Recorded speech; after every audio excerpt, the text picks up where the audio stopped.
Well, good afternoon, everybody. Welcome on this beautiful fall day. Today we are going to be discussing a very unique, interesting building that we are watching, and I'm going to explain to you that in just a few minutes. But first of all, welcome to Zoom. Welcome to our guests right here with us, and we're so happy to have both of you with us. First of all, I'd like to tell you a little bit about our very special speaker. He works for the city, and since 2015 has been with our city since 2011. And while growing up in Franklin County, he spent his summers working on construction projects, which we know he's got his hands full of that now. With his family, he continued the pursuits following his graduation from SIU in 1994, when he joined Bricklayers Local 56 in DuPage County. Now, if you've ever been in a construction site and seen the bricklayers, it is a tough job. It is a hard way to start life, I'll say. His career then transitioned into construction and real estate. Oh, perhaps if you have a phone, you'll turn it on silent. I remembered mine, but I left the house when I did that. I just now remembered that. Let's see.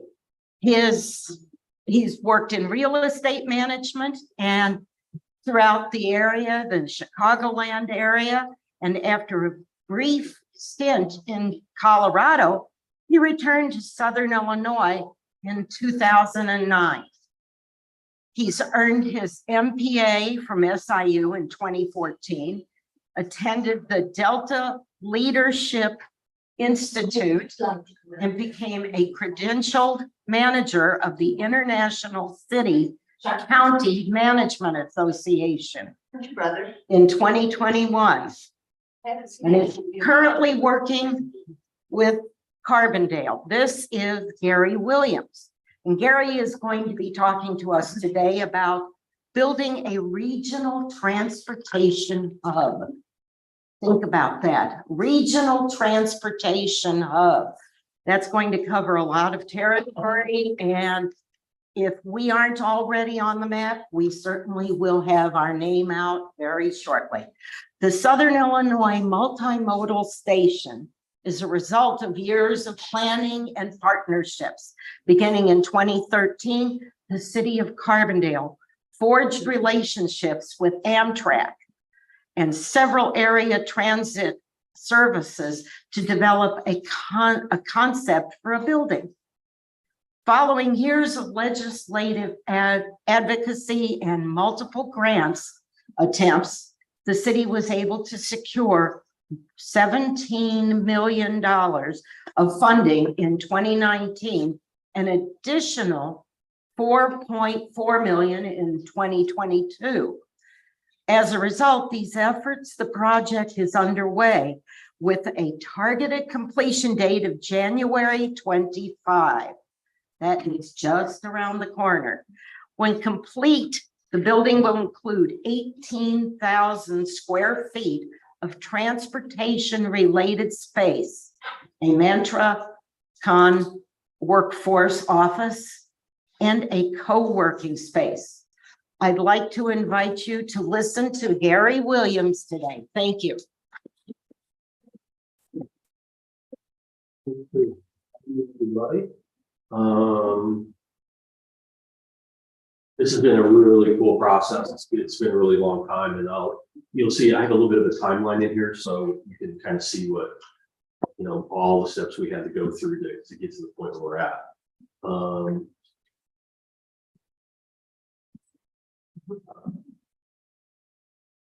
What's happening here?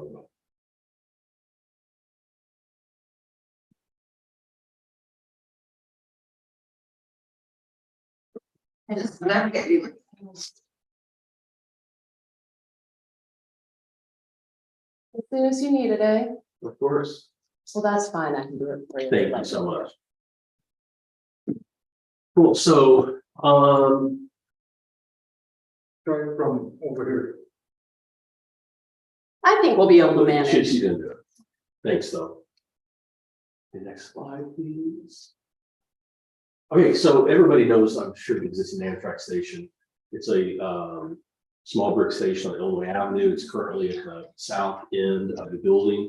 What you'll notice, louder. Louder, please. Oh, I'm sorry. So what you guys will notice, if you were to look at the site right now, is the new building is going to be within about 10 feet of the existing building, and so we had to build it in phases. The new building, most of the building except for the last columns, so it's a steel structure with the masonry skin on the outside.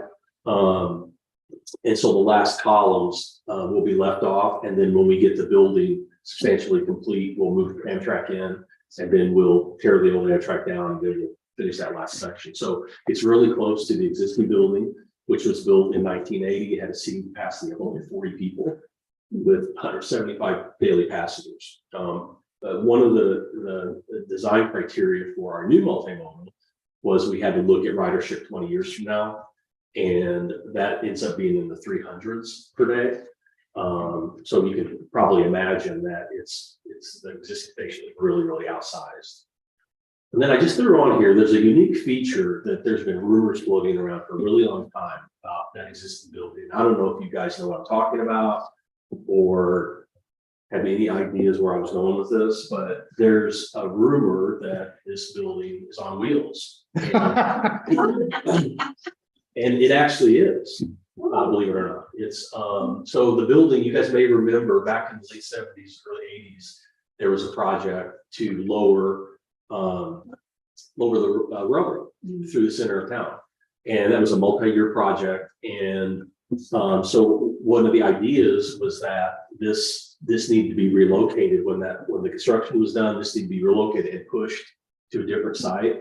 And so it's literally built on steel beams, and it has an axles on the bottom. The people have looked at it, and it's on the blueprints. And I had heard this rumor over the years. And it was actually, as a sidebar, it's kind of funny that when my dad's still alive, and when he heard the news about the station, he said, "Hey, you know that station's got wheels on it." And I said, "How would you know that?" And he said, "Well, you know," he goes, I did estimates for his brother who was a contractor at the time. So I did estimates on that. And I remember like, I've asked 100 people. I should have just asked you, So anyway, it is a true thing, and it's kind of neat. We've actually talked about potentially relocating if there's a use for it, but there's a lot of logistics involved. So next slide, please.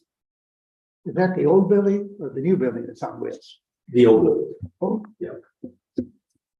Okay, so what are our current needs? So this is one of the biggest questions we had to ask ourselves when we started doing planning of this new station is, and I try to remind everyone that it is an Amtrak station, but it's really a transit center. There's far more transit users associated with this building, but especially with the new building, than there is Amtrak. So currently Jackson County Mass Transit stops every 45 minutes at that location. Rides, which is a regional service based out of Harrisburg, 5 daily buses to Carbondale, Shawnee, which is based down in, I think their office is in Anna, 5 counties south of here. They've got 5 buses a day. South Central, I don't know if you're aware of, they're based in DuPoint. They have a route that's an AM and PM route that services Indigo, DuPoint, and SIU's campus. They also have a through route service every day that takes people to the Scott Space Metrolink. Saluki Express is now operated by Rides. Greyhound stops here 5 times a day. It's their brief stops. A big part of their business, Carbondale, is actually package delivery, believe it or not, but that is a vital service here. And then Amtrak has 3 daily trains. So this is kind of where we started at with our design, and how do we accommodate all of the different uses with our new building. And so here's ridership. People ask me this a lot. And actually these numbers are just a little lower than what they are right now, because these were pulled from our grant application in 2019. Jackson County Mass Transit, about 40,000 trips annually from rural areas of Jackson County into Carbondale. Rides about 38,000, Shawnee only 3,000, South Central 900. Saluki Express runs about 484,000 trips. So a trip for the Saluki Express is, if you get picked up at the student center and dropped off at the rec center, that's considered a trip. But that's still, you can kind of see that there's a lot of volume of that service. So total trips about 167,000 in and out of our station here in Carbondale. And our current system works because the three regional transits, Ride, South Central, and Shawnee, have a very good relationship with one another. And they have been able to create an ad hoc system where they transfer passengers from service to service, but that transfer might be at the Walmart parking lot, it might be in front of the hospital. It's not the most efficient service. Okay, and so we also had to look at types of trips that these services provide. So there's fixed route service. That is like Saluki Express in Jackson County Mass Transit. A deviated fixed route is what most of the regionals operate. And what that means is Rides, for example, comes into Carbondale 5 times a day from Marion. A deviated service is that you could call in to get a pickup. Maybe you live in Heron, maybe you live a mile north of 13, and they will deviate the route to accommodate passengers. So that's how that works. Point-to-point service. So a lot of people utilize this that medical needs, those types of things. You can, if you schedule enough in advance, you can get picked up at your house, taken straight to wherever you need to go. Employment, you guys may be aware there are a number of employers in the region that have contracts in place with our transits, so they can get people to Gilston Mary Leaf and get to ICE. IPG is Intertake Polymer Group, which is in our Bicentennial Industrial Park north of town. They've got a couple hundred employees up there, and that's just three. There's a number of employers that utilize mass transit to get employees to and from work. And then Medicaid trips. So if you are Medicaid eligible, you can call in and schedule a trip, and you can get picked up for medical services. So if you really get into all the logistics of all these services, again, our regional transits here really work well together, but it's not as efficient as it should be. One of the ideas of moving everybody into a central facility and co-locating them is to move to a regional fixed route service. So the service will be more reliable if people need to get anywhere within the region and all of these deviated routes. And Medicaid is a perfect example. A lot of people, I never realized this when we started getting into the needs on this project, but say if you're a veteran and you live in Union County, you live in Nassau County, Alexander County, and you need to get to the VA, you don't have a car. So you can call Shawnee and get your Medicaid trip, and they'll get you to Carbondale to transfer. But technically, the way the federal government operates with Medicaid trips, Rides can't pick you up technically, because that's considered a second trip. So you have to get off, you have to call and schedule. The local services have figured out how to work around that to make it more efficient. But again, the whole point of all of this is to have a better service for people in the whole region. And so here's a service area map. This is a 30 county region that it serves. And you'll see by color that like the top left there, that's South Central's region, and you'll see Jackson County, Shawnee, the purple to the bottom. And then Rides has the biggest share. Rides is in 19 counties. And again, what I think that a lot of us don't realize, those of us that are fortunate enough to have cars and don't rely on transit every day, don't realize this, but there's through route service available through all of these transit agencies. And you can get every day, they have buses that go to Cape Girardeau, Paducah, Evansville, and even Champaign-Urbana. And I mentioned South Central connects daily to the Scott Air Force Base Metro. So for whatever reason, you need to get into St. Louis as a way to move. It's just not the fastest, most efficient way, but you can do it. Okay.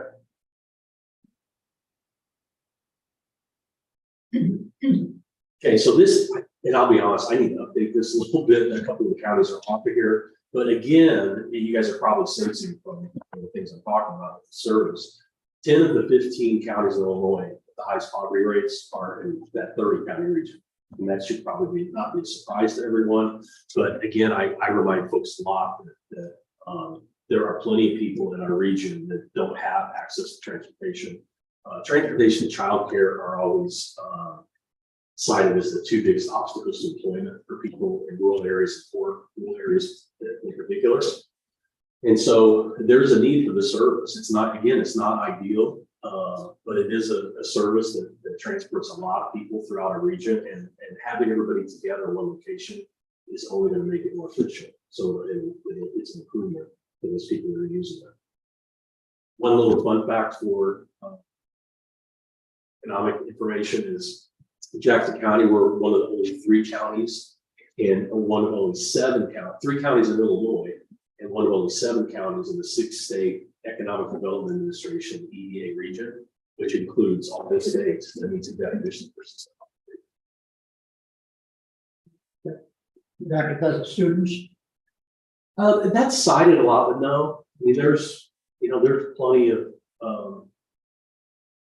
there are plenty of residents in Jackson County, Carbondale, and throughout the region that are associated with this need. Okay, so how do you build a new station?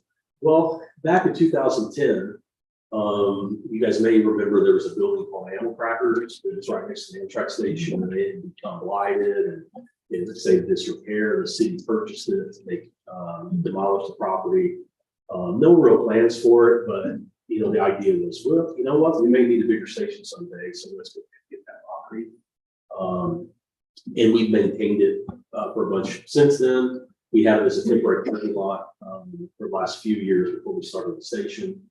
But we really started in May of 2013. Was the first time I contacted Amtrak and asked if this idea was crazy or we should do this. And Amtrak, the thing I learned really quickly was if it were up to them, they would have new stations in every city they serve in America. So they were really excited to hear from Carbondale. So the following month, we actually met with their officials from Chicago. They could really help us get things going. The one thing we learned in that first meeting was that all of the stations are designed based on a set of guidelines that they have created. It's called Amtrak Station Programming Guidelines. And they're at all of the stations categorized in 3 service levels based on ridership. And so we were a middle service level, and based on that, you have to have different square footages, certain amenities, and all those types of things. And they have to sign off on everything before we can move forward with our design. So following that meeting, we had a local architect, Thad Heckman. He did a joint venture with Harlan Bonsack here to do the final plans. But Thad was the one that worked with us since 2013 to work through all these ideas and everything with Amtrak and all the other transits to get where we're at now. And then in December of that same year, we presented a really rough cost to Amtrak and our transit people. And then we started at that same meeting in December. We had all of our transit groups in the room, and they started giving us feedback on the side, busting it out, logistics, all that kind of stuff. So it really got us off to a good start on our design.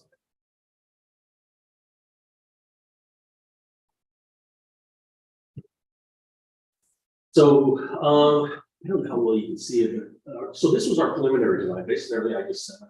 The top floor plan, the left half of that isn't.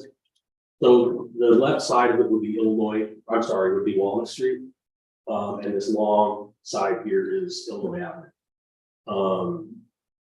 The left side of the drawing hasn't changed a whole lot. Initially, we had a lot of retail spaces and different things on the south there. As we worked through the process, we realized we didn't need as a lot of cost. We didn't want to compete with landowners here. There's a number of there's a lot of commercial space that needs occupants. So we scratched all that.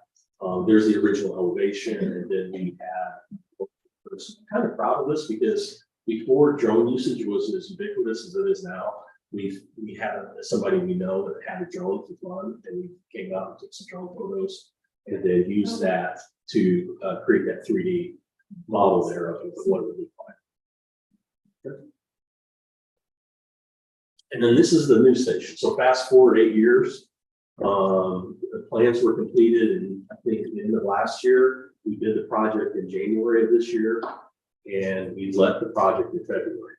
So Baker McGee Construction from Murfreesboro is the general contractor, but that is what the finished product will look like. And again, this is Illinois Avenue. Main entry will be there in the south end.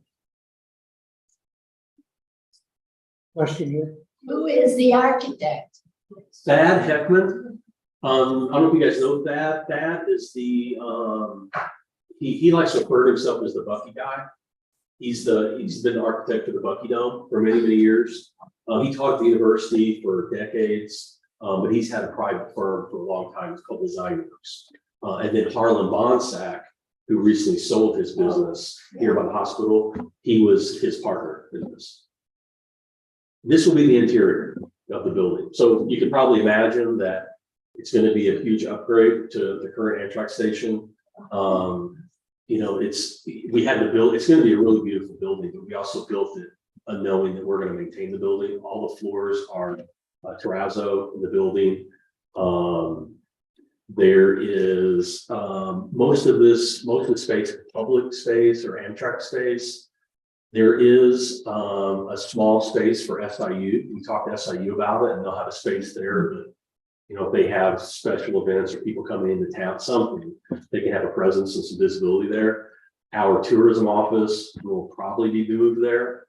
Mantricon has a spot there. If you guys, I don't know how familiar you are with Mantricon, but one of the things we talked about early on through this planning process was the examples I've just given about, you know, people that don't have vehicles and people that want to improve their quality of life.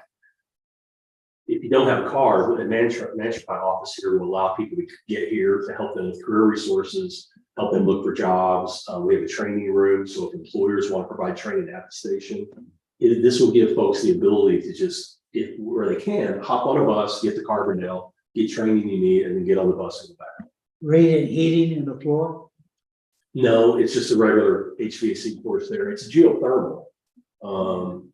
It's a geothermal design. We drilled a bunch of wells on the outside of the building right now, and it'll be LEED certified, which is energy efficiency, silver. It's LEED silver, which there's like really, I think, bronze, silver, gold, and platinum. So we're like the third from the top, but I don't know if there is another LEED building in the area. So that's a pretty big deal.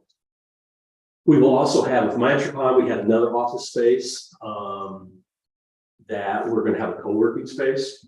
Our city council has wanted this for a long time, and we've actually worked on it as well. But we thought that was a nice fit with Mantricon there to also have co-working. So if local people, whoever, want to have a cheap space, rent a desk for a day, for a week, whatever, you'll have the ability to do that. Two questions. I see the gentleman in the wheelchair. What are the accessibility features? And also what will be the hours? Because as a disabled person, when I go to the Amtrak, one of my biggest hurdles is being able to get from the parking lot to the Amtrak station, then from the Amtrak to the train. I can never, it takes me so long because it's just a hurdle. And I'm not always using my a cane or wheelchair, but even with my luggage, the track from the track to the door is long, and there's never any help or anything because of the hours. So will this be different as far as if you have all these, if it's multimodal and you have all of these different people coming in, will the hours be conducive to when the train is coming? And will there also be staff, will it be staff to help people that need accessibility? Has that accessibility thing been thought through for people that need accessibility? I see that there's a person there, but is there actual things that have been thought through for people that need that? Yeah. So the building, including the parking lot, the station platform, all the access points to get into the building are all completely ADA accessible. Restrooms, everything in the facility And then there is there's a lift. We have a lift that will get people, if you're in a wheelchair or need assistance getting into the train, there will be a lift on site to do that. We went that direction because Amtrak's, if you build a station brand new from the ground up, there's not a pre-existing station, they require something called 48 inches above top rail, meaning the top of the train rail. And that's where the station platform has to be at that height. And the reason why is people can go right into the train. We couldn't do that here because all of our existing grades with the train and with everything downtown, we would have made it impossible to really design our site. And so they gave us a variance, but there will be a new mechanical lift that will get people in. One of the things as you're talking, and because the old station it had a ramp and it had, but the ramp was like, you could, if you had a wheelchair, you could get the wheelchair around the corner. And then when you go to if it snowed, for example, from the station to the train, it was all gravel. Mhm. So it's not conducive to, taking a wheelchair out there. And if it snowed, they didn't shovel anything. So just these types of things, even though it might be ADA accessible, it might not be ADA friendly. So I just wonder if there's someone that's thinking about the actual hurdle that someone that's disabled may, even though it checks the boxes for ADA accessible, people that actually have to use it, it might not be conducive to someone that needs to use it.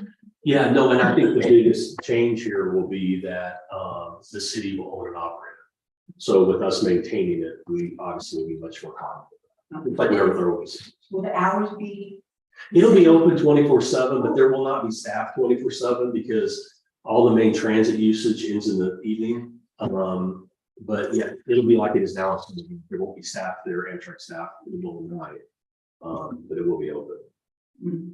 Just this weekend, I picked up someone with a cello and a suitcase, and he's staying for several weeks, I think. But anyway, yes. I waited until the last person before he finally got off the train. So I can tell you how many people ride the train on Saturday afternoon. When you talked about ridership, you didn't mention cabs. Is there going to be a cab stand?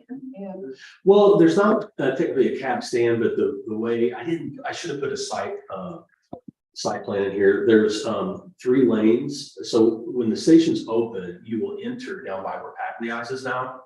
You'll enter there and you can go into the parking lot to park and then drop people off at that tower part of the building. But there's also 3 lanes there. So you can go drop off in the front, you can pass through on the left, and then one is for buses. There's also some slips for buses there as well.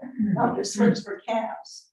There's not slips for cabs, but I mean, there's slips there, but nothing's delineated specifically for cabs. So there's no taxi service. No, but what we found here though is everything is with the Uber now. We've got like 1 cab service I think operating, but and Uber is pretty much on demand. Uber is it. We will have we plan on having a bike share there where you can rent bikes and then a VO that you see all around town. There should be some scooters there as well. What about restaurants? Is there a place being made available for people to be able to get food at any time? Yeah, we're still, we haven't figured out what we're gonna do. We do have a space delineated and that was actually required. Right? But we don't know if we're gonna do kiosks. Well, we're looking into a service that's started in Chicago that it's called Farmer's Fridge. I guess the food is supposed to be really good. That comes with like salads and fresh stuff. So we're still trying to figure out what that will look like. You covered ground transportation, that is trains and buses and Uber. What about connections to the airport? I know people who have made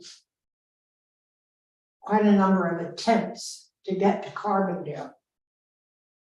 And their stories are not very good about flying perhaps a long distance or ultimately, when leaving Carbondale, trying to get to a flight in time.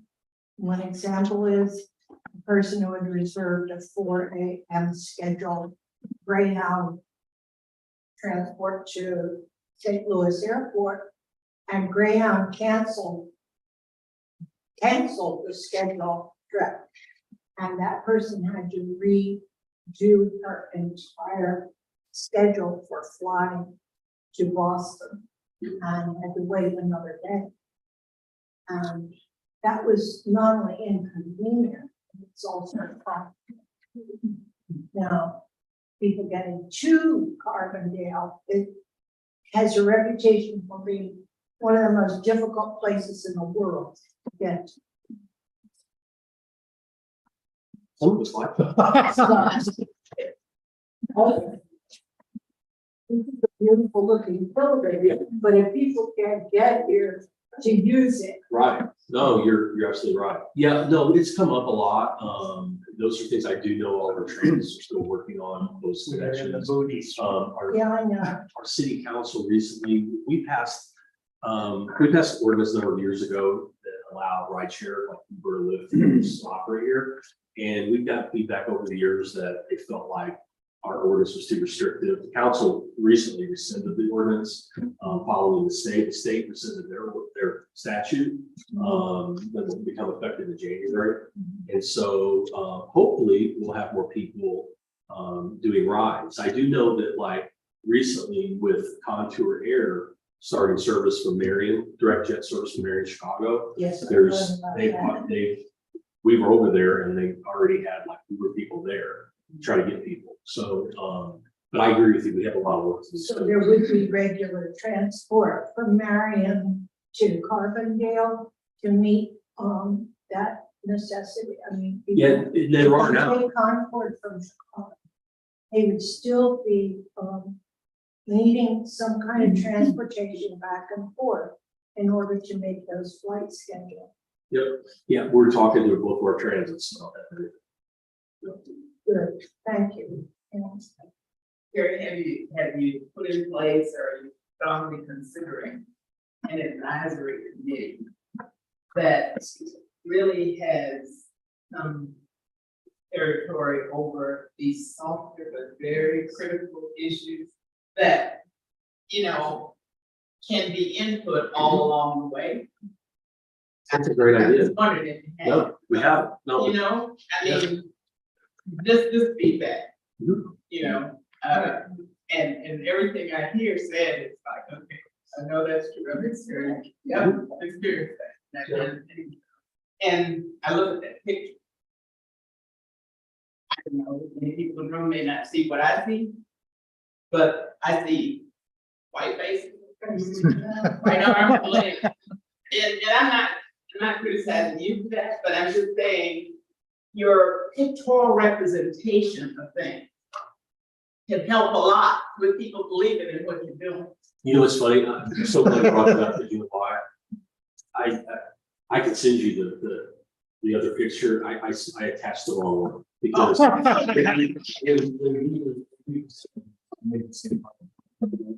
and they changed it. And I wasn't thinking. I'll try to send it to you guys. There are no plans to extend the train service to St. Louis. There's not, we've talked to Amtrak numerous times about that, and they've been pretty standoffish about it. They have a bus service. I did think they partnered with the Greyhound to get people, but we've explained to them that that's not a great option. They don't have a lot of interest in trying to get the train here to St. Louis. Would it be in 24 hours? What are the security measures that are in place? Yeah, so we will have very much like we have on the exterior downtown, like on the poles and things. We're going to have a lot of cameras through the building, inside and out, and those will have feedback from the police station. So if somebody has something, you know, if something happens, or whatever, we're able to surveil the building. There won't be any active person, there won't be any live. There will be live security, no. Okay. Again, I just talked about this, represent the station. Rainbow of high-speed rail between here and Chicago. We would love, On so, the city world. well, you know, it's funny, a few years ago, there's a coalition that got together.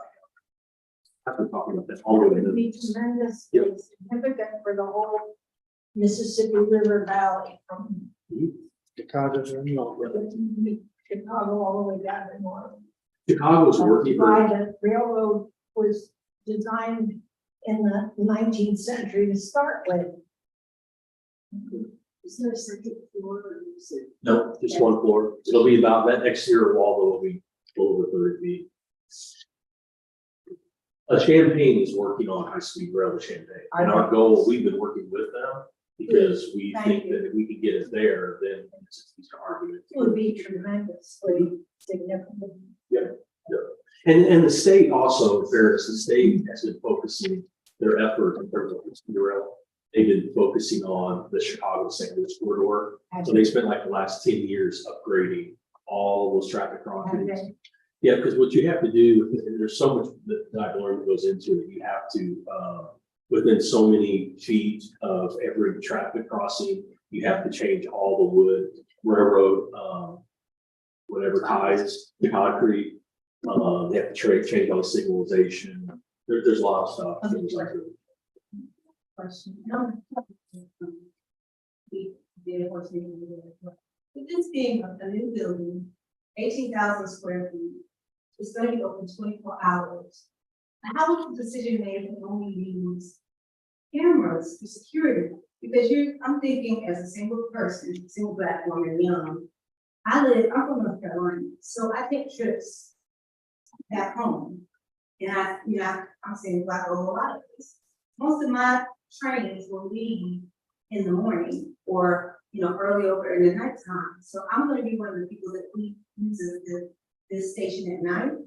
And, homeless people, knuckleheads, there's gonna be people coming in that building or running to the state. And there's not, the cameras are only gonna help you if something happens after. Right. So why was the decision made not to have security or patrols or something coming through that building on a regular basis? I can foresee people camping out in that building or some stuff happening, people being up there doing that. It's large thing. I'm skittish about going to the post office at night. And that's over 24 hours and it's lit up and it's not nearly as big as this building is gonna be. So I just would like to know that's gonna have another look, but that doesn't sound good. Yeah. We're gonna have we to just- do the homeless population, that will, on cold nights, You will know, come in. Well, Air conditioning. of course, but I'm just saying like, maybe if you have a word to put in someone's ear, that there might be a reason to even hire a secondary private security company. Just to patrol the area, so if they hear somebody scream or if there is a ruckus, you don't have to wait for somebody to look at the camera and decide. I'm just saying, if you could put the words some. No, it's a good idea. I mean, we should look at it. Gary, do we have more slides to I see? think like two. Okay. I just think it's usually. I want to see what. I'm intrigued. Okay, so, again, we talked about this, that, that it was hard to get funding in place. We had representatives, this is really how we did it, more than anything. We wrote a really good grant and we spent a lot of time with our DOT officials. We spent a lot of time lobbying too, with our elected officials, and they were extremely helpful. These are trips we made to Washington DC with people from the university, SIH, anybody kind of we could get in their ear. I remember I was at an event 4 or 5 years ago. I was at an event in Springfield. It was just completely random. And I happened to sit next to somebody, and they were the legislative director for Sherry Bustos at the time. And Sherry was the charge of the appropriations committee. And I just drove him crazy for about 20 minutes. He probably wish he hadn't sat there. It's actually all about our multimodal.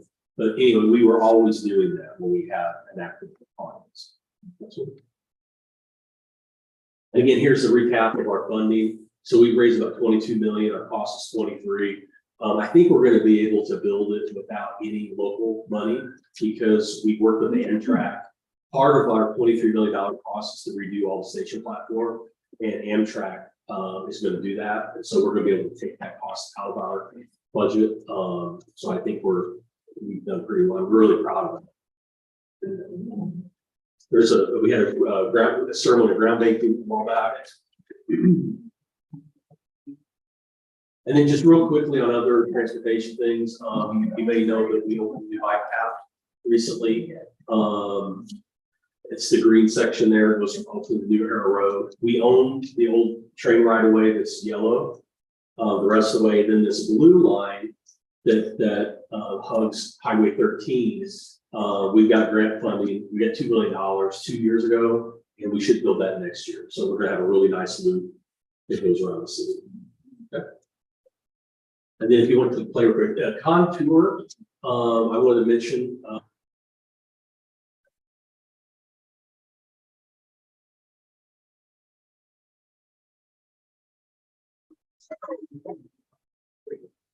few years ago, we started talking. Patrick came in. This is the first thing we worked on, and they went through a process. The airport did, and August 1st they opened up service. It was such a surreal thing. I hopped on and left a little after 7. I looked at my watch at 8:15, and we were over downtown Chicago, and I was like, "This is just so weird." And we got off the plane, went in the airport. They had this event scheduled. Went back. I was pulling out of the parking lot on Highway 13 at 11:30.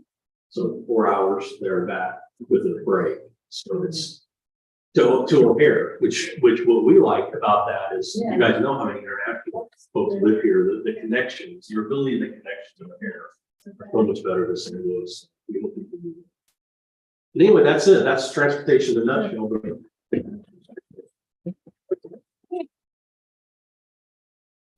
Well, we are going to invite you to have some treats with us, and that'll be in just a few minutes. Martha, I would like you to come up and speak to us a little bit. And thank you so much, Gary. Thank you. Let's say your talk has been of great interest to our membership, which is most of the people here. We're always glad to have guests, but I brought 15 yearbooks to hand out today, thinking that, well, we never have that many members, and we have about 20. So I feel like I'm preaching to the choir here, but about AAUW, it is an old organization. It's started in 1881, but it is also up to date in terms of doing groundbreaking research and so forth. We have a very simple vision, which is gender equity and economic security. It's open to anyone, male or female, holding an associate's or equivalent degree from a regionally accredited university, anyone that shares our goals, which is equity for women and girls. I will say, if anyone's interested in more information about AAUW, I would recommend our Facebook page, which is Carbondale AAUW, and I recommend I have a few copies of our latest newsletter. That is you can download that, read it online from the Facebook page. And I think any one of our members here would be glad to talk to anyone. Thank you, Martha. Good job.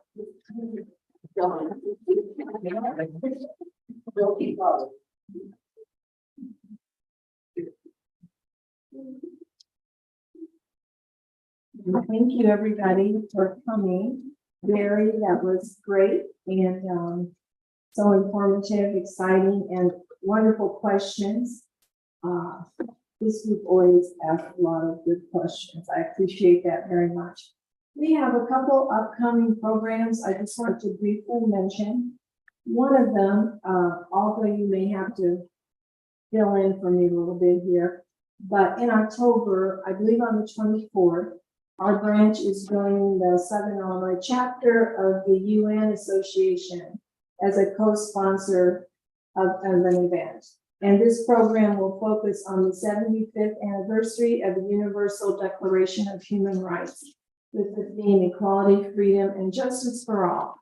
Although, do you have a time and place on that? It's It just should be at 7 o'clock in the evening. It should be a hybrid program in person at the library, and it will be the person from the National Office of UNA will be the speaker.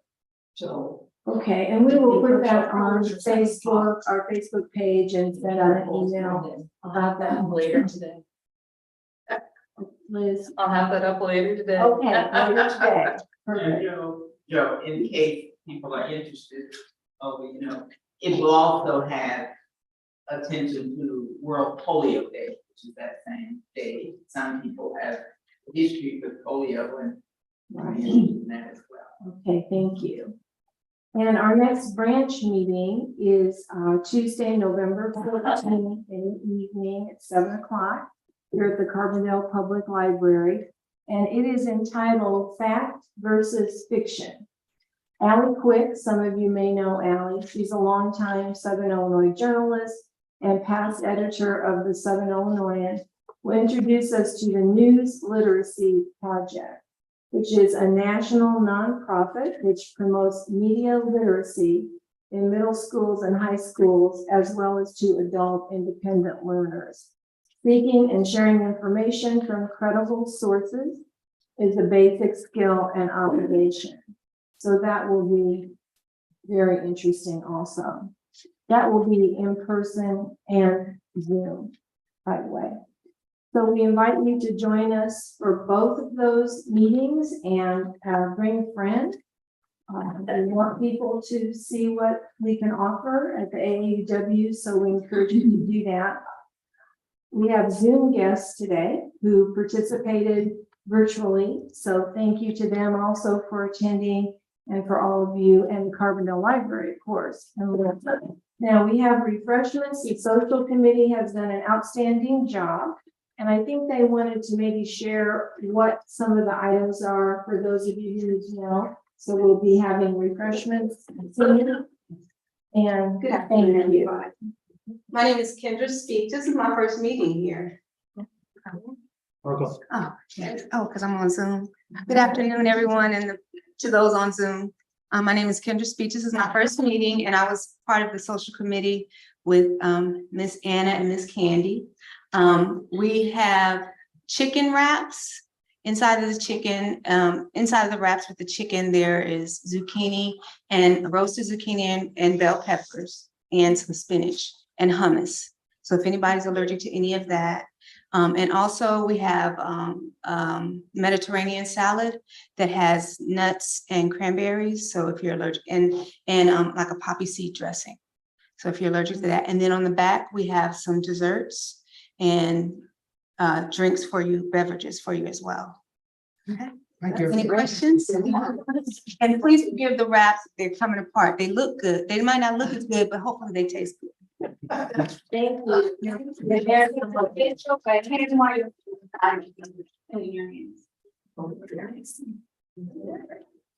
So we're going to have questions and then there's the meeting.